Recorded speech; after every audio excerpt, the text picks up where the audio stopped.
এই যে এমআর যারা রয়েছেন ওনারা কি সেলসম্যান আদতে?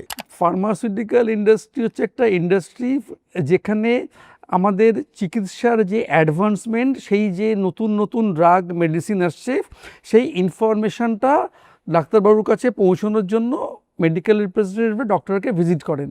আচ্ছা। সো তারা কিন্তু বেসিক্যালি ব্র্যান্ডটাকে, তার মলিকিউলটাকে ডক্টরের কাছে প্রমোট করে as one of the choices. Okay. প্রত্যেকটা পেশেন্ট একটা ইন্ডিভিজুয়াল হিউম্যান বিং, একটা ইন্ডিভিজুয়াল পেশেন্ট।